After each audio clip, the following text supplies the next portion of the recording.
It's not in the face! Thank you. Hello and welcome to Hey Not the Face with your host John Nash and your producer me, Steffi Haynes. And today we are going to look at the the multiple hearings that happened today with both the UFC antitrust cases and with the Ali Act bill that was heard during congressional hearings today.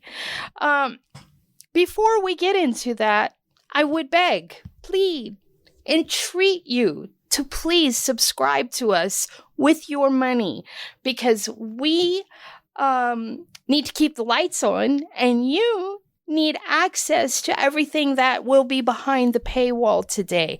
As you know, we give half of the show away for free, unless it's a big interview, and then we give the whole thing away for free. But today, half of it will be behind a paywall. So please subscribe. Thank you very much to all of our subscribers, both free and paid. But we really need to keep the lights on. Now, without any further ado, John Nash, how in the heck are you today? A special thanks, but an extra special thanks to the paid subscribers. Those Yes, are the sir. Special people. They're a step above the rest of it. We have a caste system for the show. And the higher castes are the paid subscribers. Good. Busy day. Had to run my mom. I had to do my mom, Miss Daisy, had to drive her around town, doctor appointment, scrambling back to get back in time for the hearing. I got to watch that. Actually, I watched part of it actually at the hospital. She's having her appointment to get checked out by the doctor.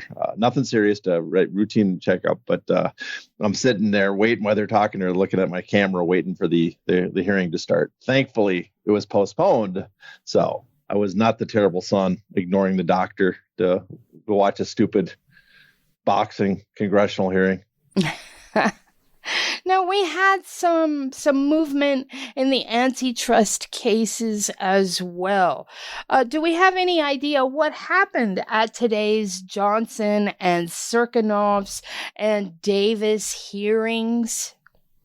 Yeah, I said a joke there about how stupid it was, but really this was, if you're a combat sports fan, this was a pretty big day. Now, unfortunately, for today's hearing, yesterday I got notice from the magistrate that she had approved my remote access so I could watch the hearing. So that was great. They never do that for these cases. You have to go in person. I'm stuck in Minnesota. I get remote access. Then at the end of the day, Judge Boulware decided he's going to take over the whole hearing. They're not going to have a magistrate hearing before because they're going to talk about the same thing. So it'll be one hearing with Judge Boulware, and he denied access to all outside parties. So then I lost my remote access. So I did not get to watch it. So I had to be on the phone today, which I hate doing, begging people to hear what happened. We will have surely an update for next week's show to get more details. But the prime thing is today's, most people, if you listen to the previous ones, there was a bunch of motions on the table, a bunch of stuff being discussed. One of the main ones involved the Sirkanov v. Zuffa case. And again, because we might have new listeners, let me run down really quick what each of the three current antitrust cases are.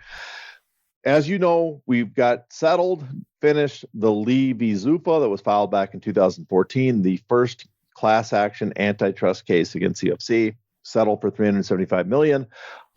Everyone I've spoken to seems to have gotten their check, so that seems to be done. Everybody's been paid. Great, we can move on.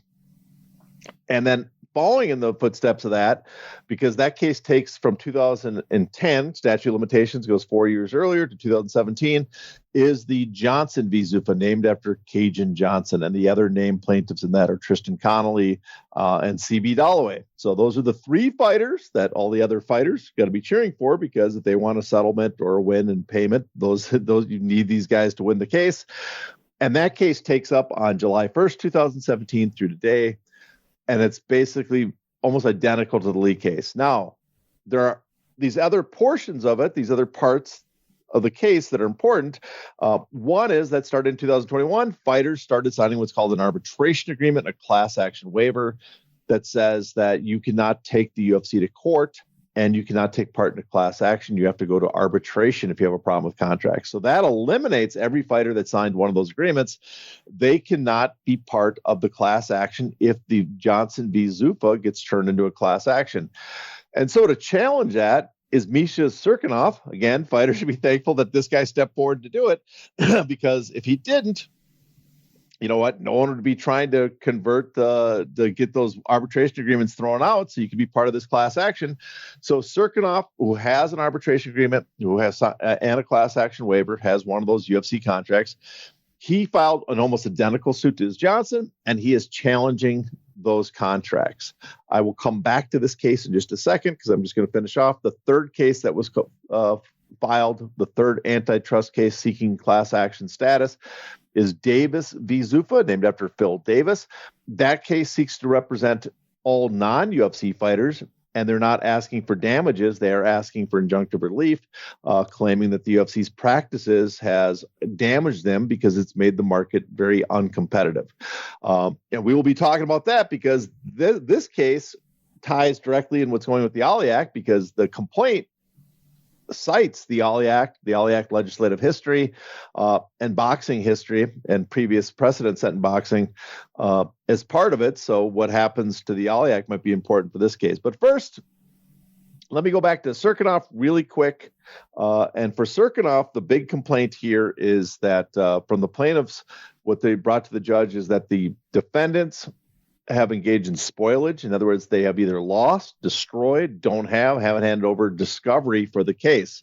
And so the big argument, the big motion here is they want the judge to take some action because the defendants have not handed over any material, or at least large sums of material that they did in the previous case.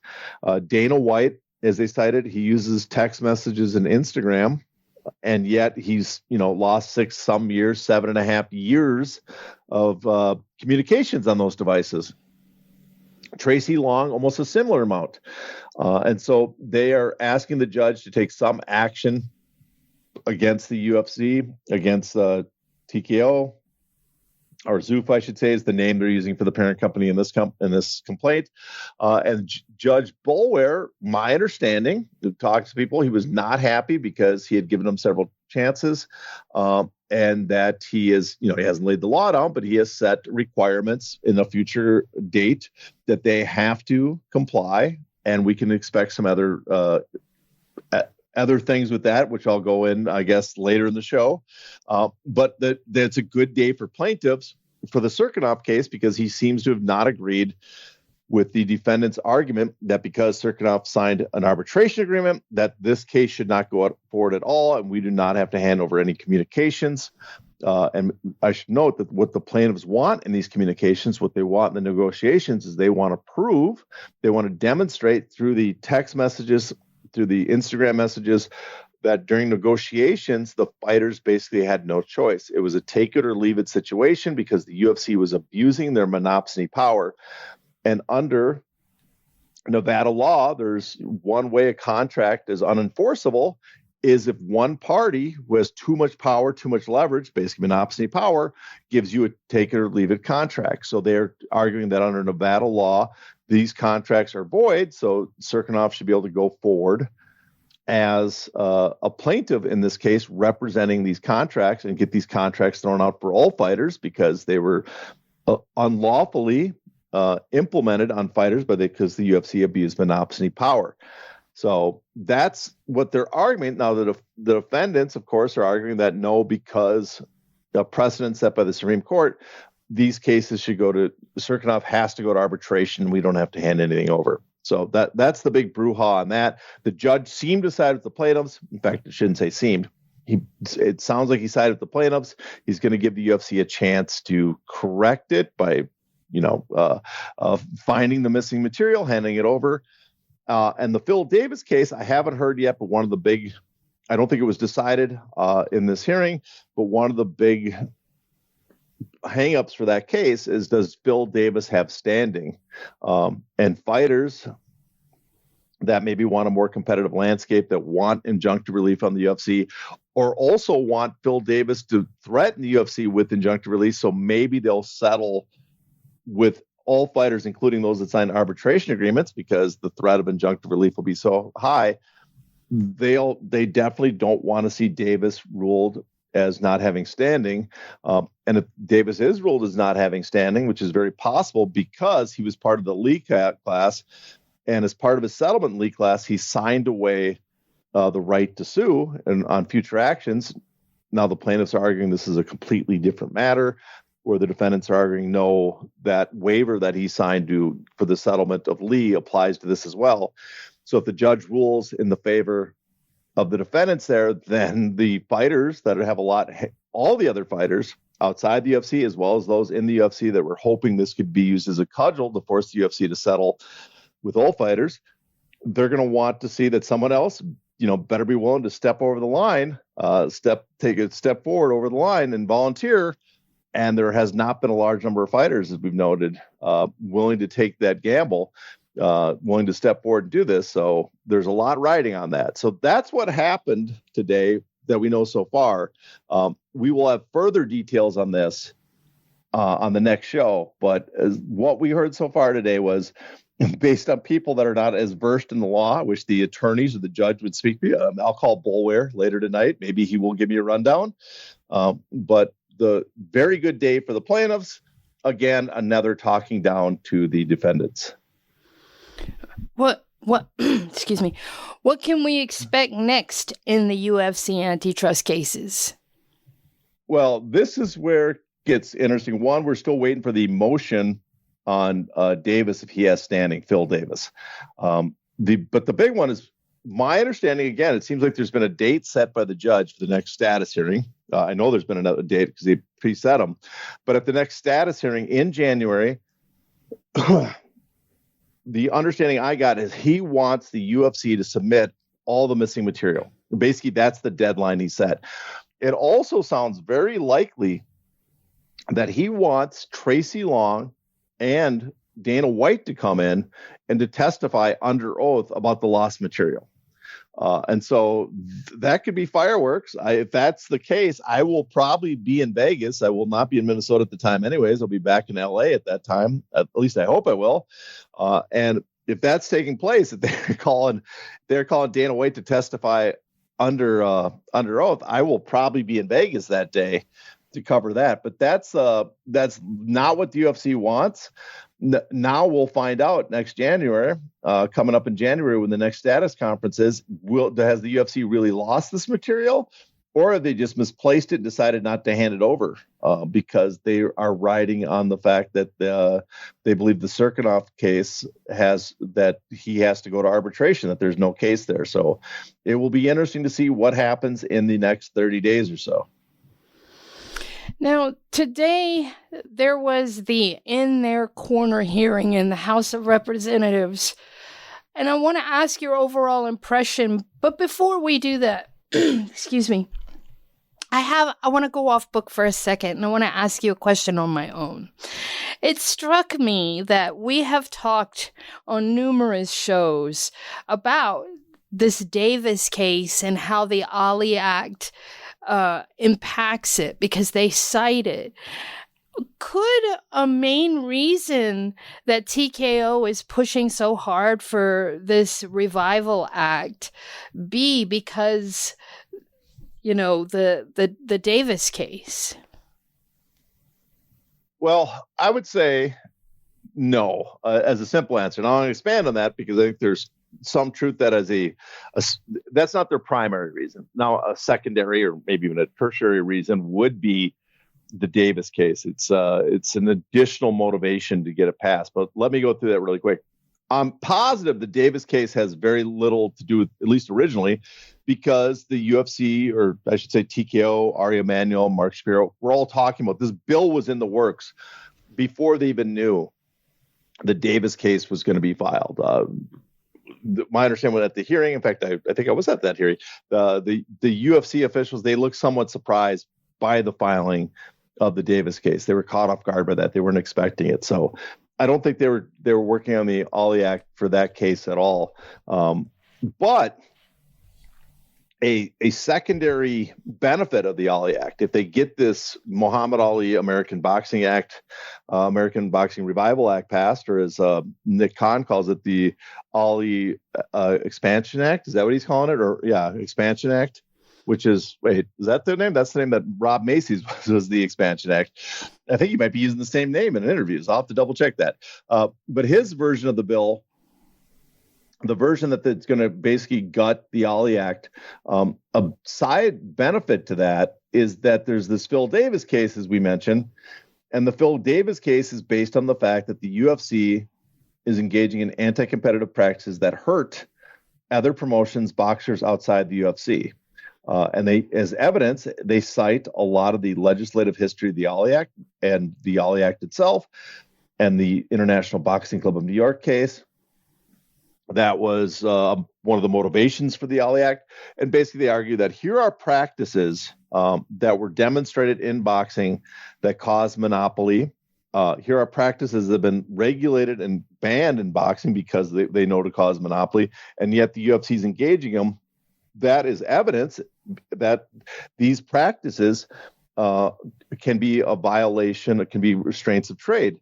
And can be abused, can be a violation of the Sherman Act and antitrust law, because they can be used to lead to monopoly power for the people that are using them. So that's the big part of the Davis case. Now, if the UFC is able, through TKO, able to get this bill passed, it's harder to make the argument that these are practices that are banned in boxing because they cause monopoly, when there's a federal law that says you can use these practices as long as you're a UBO, which all those parts of the UBO are exactly what the UFC does. So while I don't think it was introduced as part of the Davis case at all, it's really unlikely. I do think they're aware that it has some benefit with the Davis case, that they cannot get Bill Davis thrown out and the case thrown out. They would love to have the bill passed because it gives them further protection from that complaint. Was the Ali Act cited in the Kung Lee versus Zuffa case? I do not recall it ever in the complaint. Now, okay. It was cited in expert reports. If you read Zimbalist's reports, which were my favorite reports, the expert reports. I'm sure if Hal Singer listens to this, he'll be furious because he thinks his stuff is the best. But Zimbalist brought up boxing history and brought up the examples of the Ali Act and the International Boxing of New York. Basically, a lot of the stuff that was later going to be in the Phil Davis complaint. And so it's in the report, it's in the Kung Lee case, but it was not part of the primary evidence, was not part of the main complaints. It was just in one of the expert, or a couple of the expert reports, but all the expert reports by Zimbalist. So they're aware. They were aware at the time. They were aware it was raised in Zimbalist, but that was not, they were not using that argument at all. Okay. In the Lee case as part of the main argument. That was not presented as any of the material that was going to go to trial. Oh, so okay. They're aware that Zimbalist brought it up. If they read my articles and stuff, they're aware, because I cited that report a lot, shared it with a lot of people, but I don't think they viewed that line of attack as the primary line of attack in the Lee case. Okay. All right. So back to this in their corner meeting in the House of Representatives. What was your overall impression? Well, my overall impression was, I think the gut response is that it was pretty one-sided. As I saw, Luke Thomas did a quick reaction to it. And it was he thought it was kind of a beatdown, a very one-sided presentation. It very much was. You had on the committee, first the witnesses, 4 witnesses on the second panel, 3 of them in support of the bill, only 1 against. So that's a 3-to-1 advantage there. Then on the committee itself, it was overwhelmingly in support of the bill ahead of time. And some of the people were very aggressively in support of it. And other people were aggressively out to lunch and didn't seem to know what they're talking about.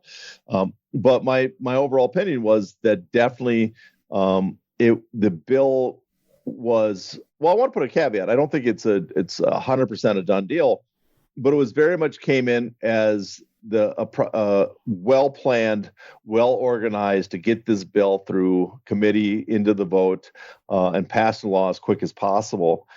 And they did a very good job of setting up a committee hearing that makes that more possible.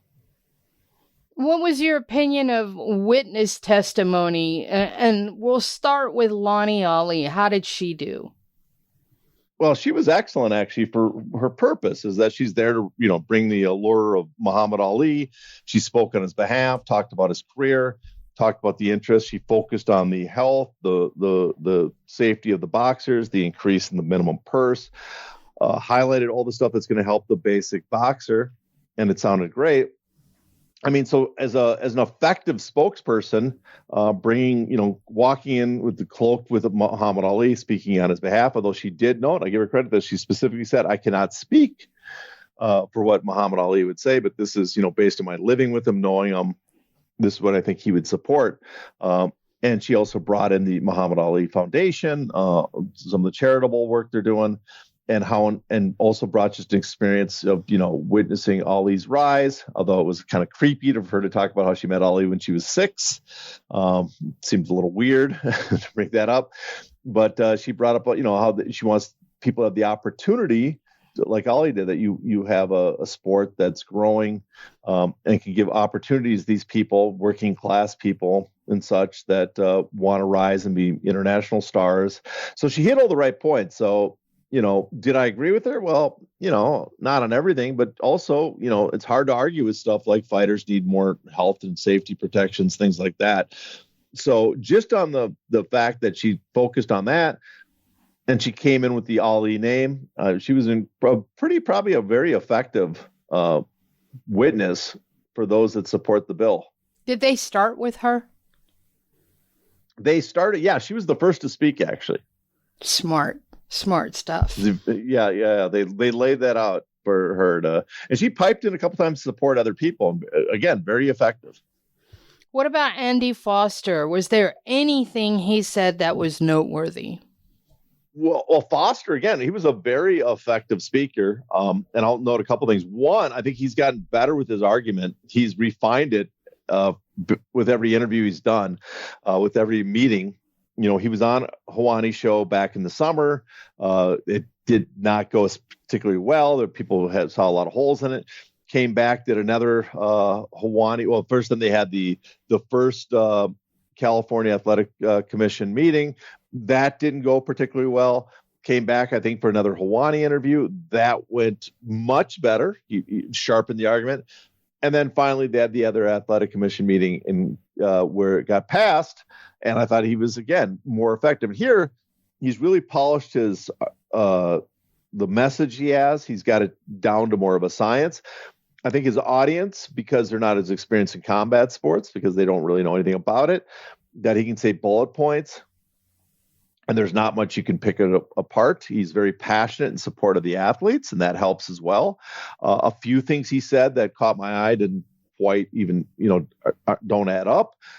One thing he criticized, which is he's done a couple times before, but always catches me off guard. He criticizes the mandatory system, that boxing has mandatories, which strikes me as insane because if you're a boxing fan, if you talk to people in boxing, people in the industry specifically, if you've listened to our show and, listen to, again, all the people we've had on from the boxing industry, what's the one thing they kind of praise in boxing is the mandatories, that people through merit can rise to a position where they're declared a mandatory and they can't get skipped over. Now, there's ways around it with step aside money and such, but still they have a means to earn a title shot that can't be denied, where they're not forced to renegotiate a shitty contract, right?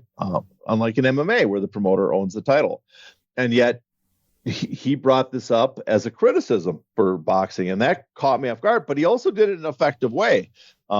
So I can't knock the message, but even though I disagree with it, because I think mandatories would be excellent in MMA as well. I think that's a great thing, that if a fighter earns it through a meritocratic process, he earns the shot to be the contender, that it should be a mandatory challenge, that he gets that right, and he can't be denied it just because he signed the wrong contract or he's not exciting enough or whatever. but that was one thing that Mr. Foster disagreed with. And then, his talking points as well. He brought up all the problems about boxing. This was great, just a great pitch. Him bringing up how low-paid boxers are at the bottom and how we got to help these guys, and very passionate how they're being abused. But I couldn't help but think when I heard this pitch was, well, this applies to MMA just as well. There are MMA fighters that are making very little. There are MMA fighters on regional scene, lower on the cards outside the UFC. And again, we got to remember on the global scale of all fights, the UFC is like 3% of all the fights in the world, professional MMA fights. In the United States, I think they're less than 10%. So the vast majority of MMA fights are not UFC. If you've gone to a regional show, you know that. The vast majority of MMA fighters are making terrible amounts of money, as bad as boxers at that level. So there's no difference. And yet, when we talked about the medicals and the low pay, he didn't bring up he brought it up almost as if this was specifically, uniquely a boxing problem, and ignored that, hey, you know what? These rules that you guys want to push forward, why aren't we talking about including MMA into them? If we're going to talk about minimum pay that is adjusted with inflation, which is an idea I really agree with Foster, if we're going to talk about increasing the minimum insurance, is MMA not being included in that discussion? They have the exact same problem. And yet he didn't bring that up at all. He ignored the fact that MMA has these problems as well. So again, effective communications to the people listening, but people like us that follow the sport, that maybe are more attuned to the intricacies, it's like, well, I have to question that. And then finally, he also brought up, he went off on the sanctioning organizations, which it's really hard to defend because the sanctioning organizations are terrible. But he brought up on the fees that they have to be paid, which again, I think, if people want to talk about fixing amending the Ali Act and fixing boxing so the sanctioning organizations aren't as horseshit, or introducing a new system, which again, I'm going to pat us on the back. We've had whole shows for people that say we don't address these things. I've been on Kurt Emhoff's show. I've had Kurt on our show. We've talked about it on our own. We've discussed multiple ways that boxing could address these problems without a model like they want to do with this new bill. But he keeps bringing up the sanctioning fees, but he also didn't address that often the champions that have these titles in boxing are making a lot more than MMA fighters. And so, what's the difference? Like when he brought up the fact that Bud Crawford was stripped of his title by the WBC because he wouldn't pay the sanctioning fee. How much different is that from the UFC stripping Francis Ngannou of his title because he wouldn't sign a contract he didn't like? Doesn't seem that different to me, right? Mm-hmm. If Francis Ngannou is offered a contract, or any fighter's offered a contract that they think is way too low for their value and they're going to lose out money, that to me is very similar to the idea that a sanctioning organization would strip you for a title for not paying them money because you didn't want to pay the amount they asked for in sanctioning fees. So again, there's the similarities, or this problem exists across the board in both sports, but they present it as a boxing only problem when it's obviously not just boxing that has this problem. And there's obviously other solutions than the ones that they're giving. But to the audience there, the people watching, and I think the committee members, he came across great.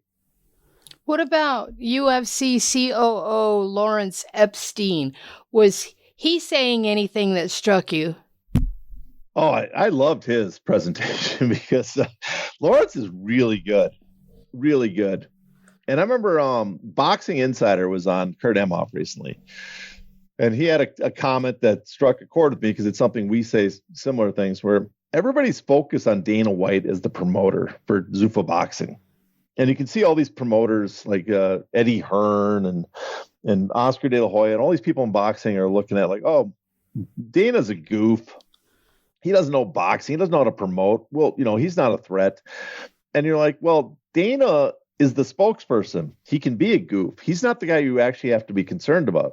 People you have to be concerned about are Nick Khan, who you can see how good he is when you see these interviews going around, and Lawrence Epstein. Like, there are very, very smart people, sophisticated people that do not have the limelight. They're going to be running the boat over there. And Epstein is one of them. You can see he is very well spoken. He's very is very quick on his toes. He's very well prepared. And he had a lot of comments. He focused on the health and safety of the UFC athletes, how they have he focused on several things that seemed somewhat misleading to me.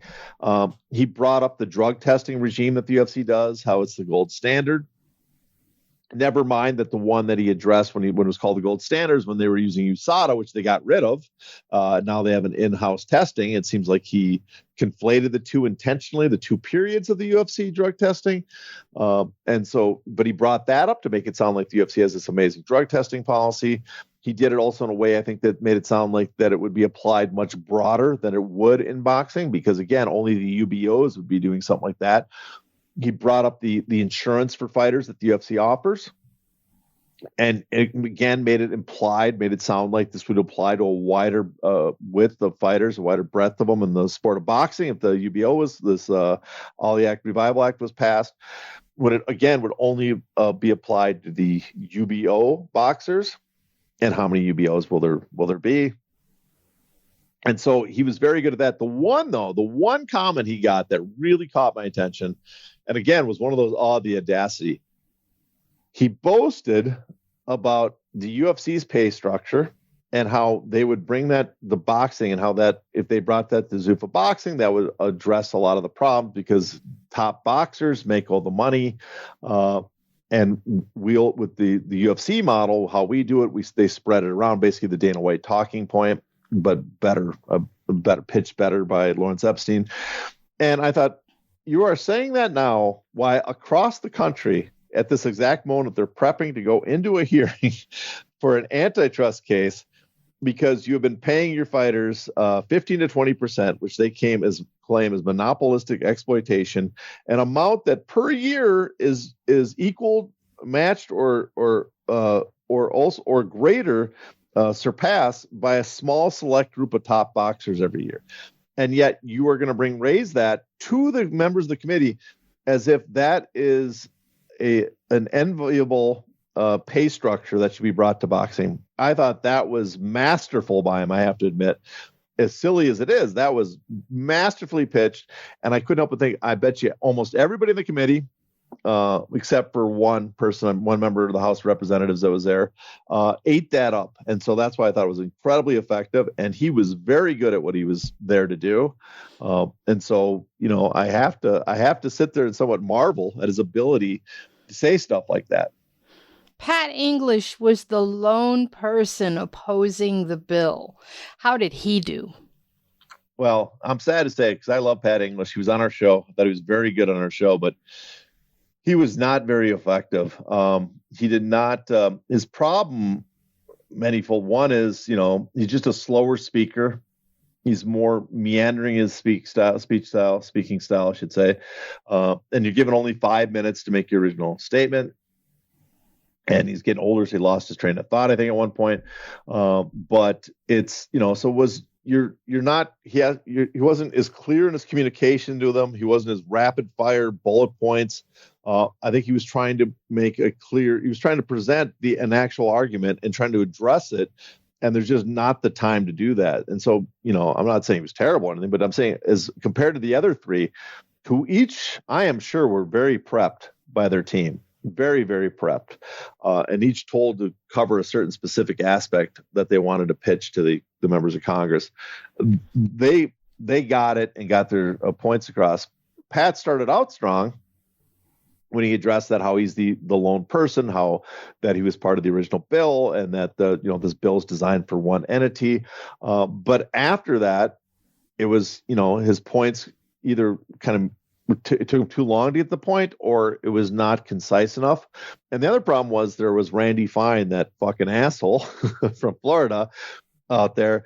And he must have got some notes from someone, because I know he doesn't watch boxing that well, but he was very aggressive with English, and almost absurdly aggressive, going after him for something almost completely unrelated to the bill, what's going on, about the amount of TV broadcasts that main event has going on right now.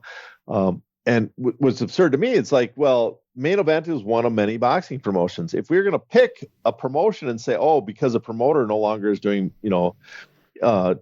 television broadcast, national television broadcast, well, then someone should raise, where the fuck's Bellator?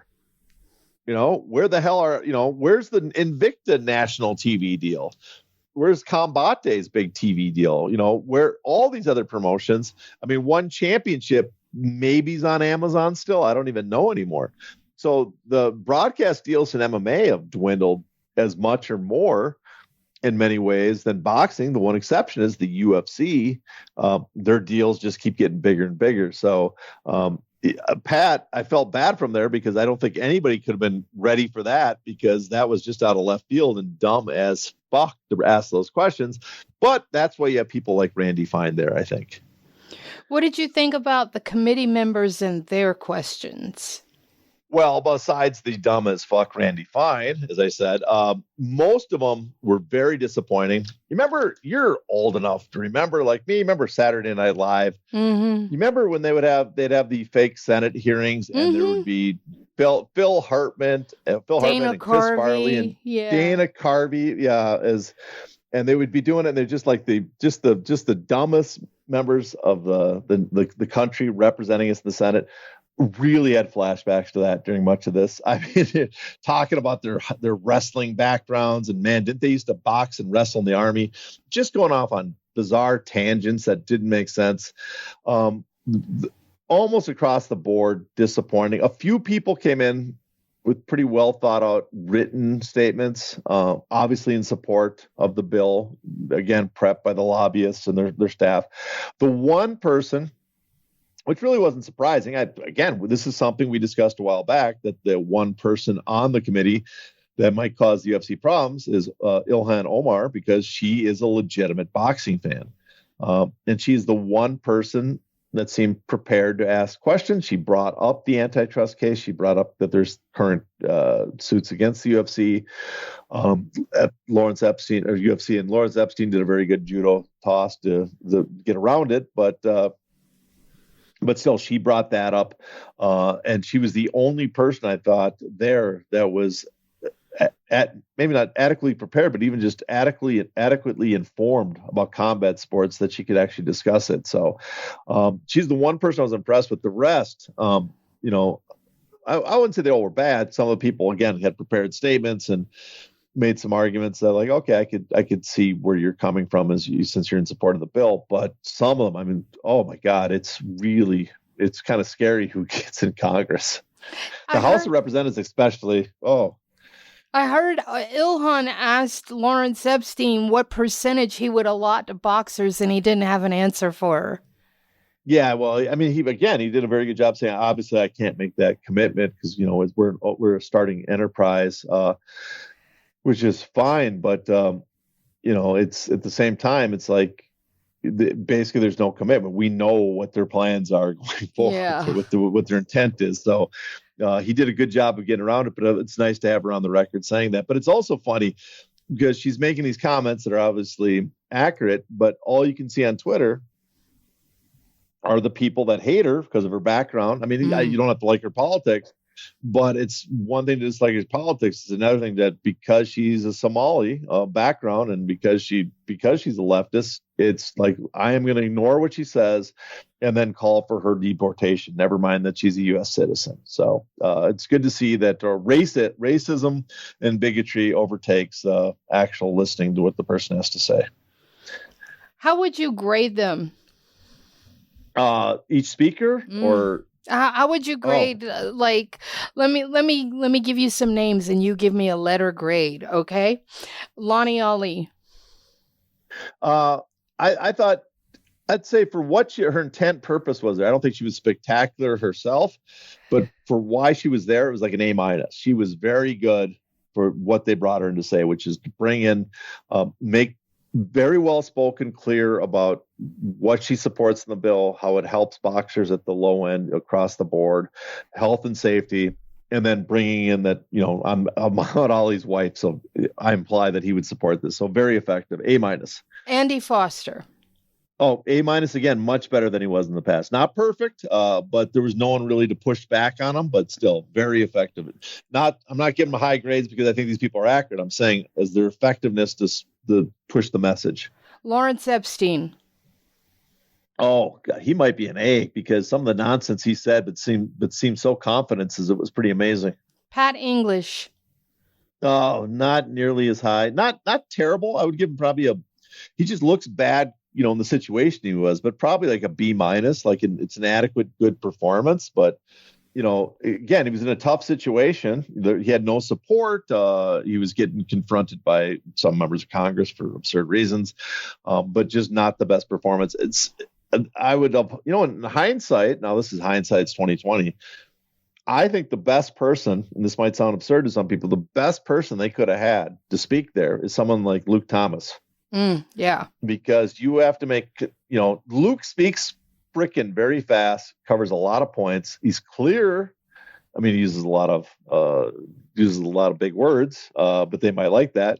But he's clear, gets to his points, doesn't get caught up like I do, thinking trying to think of his words. And he does know the subject, and what he doesn't know, I'm sure he would do the research and get to. But you don't have to be an expert in this stuff. You just have to be able to recite the bullet points and remember to hit them. And so someone like Luke Thomas, if they have a future hearing, I would look and bring someone like Luke Thomas in. He also has a very commandeering voice, like he commands the conversation. It's booming, it's baritone. Like he would be heard. Whatever he said would be remembered because he's louder than everyone else, and not loud in a irritating way, loud in a I remember this guy way. So I would 100% agree with you that Luke would be the ideal person to talk. Now, I want to ask you about two more people. Randy Fine. Well, I'm not going to give him an F as bad as I thought his performance was. Close to an F because he really doesn't know what the fuck. It's obvious he doesn't know what he's talking about. Even though the points he brought up were accurate and obviously fed to him, they didn't matter to this. They're unnecessarily aggressive. But I think putting him in the record to bring up that there's these issues with boxing and trying to make it look like that English supports boxing as it currently is. And I should note, English does not. I don't. A lot of people don't. That's one of the weird things is people, that oppose this bill. Many of us do not like the current state of boxing. We just, as English says, though, he just opposes this current draft of the bill.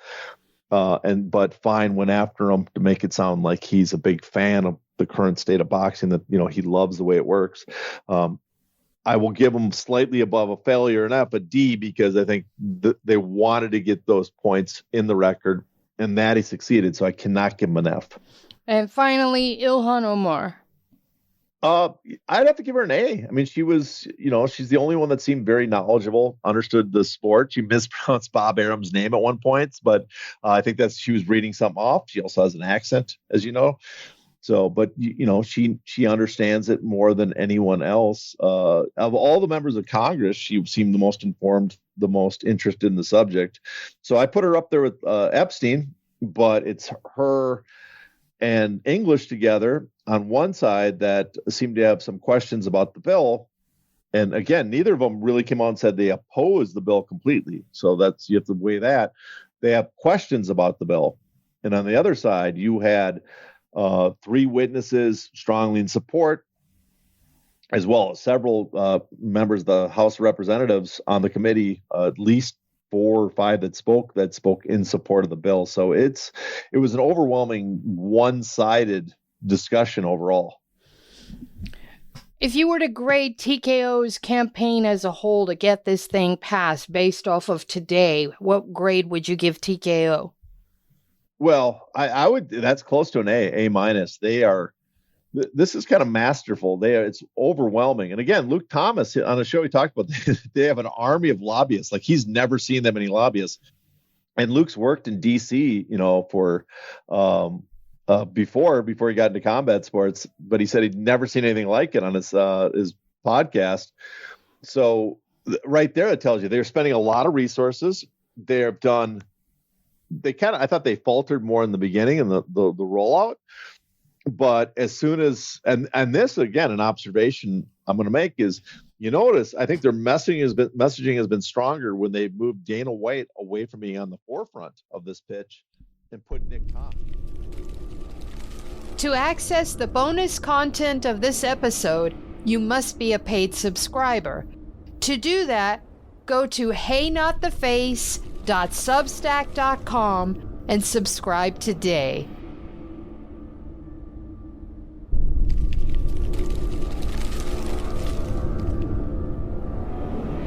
Ow! Ow! Not the face! Ooh! Ooh! Okay, the face!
But as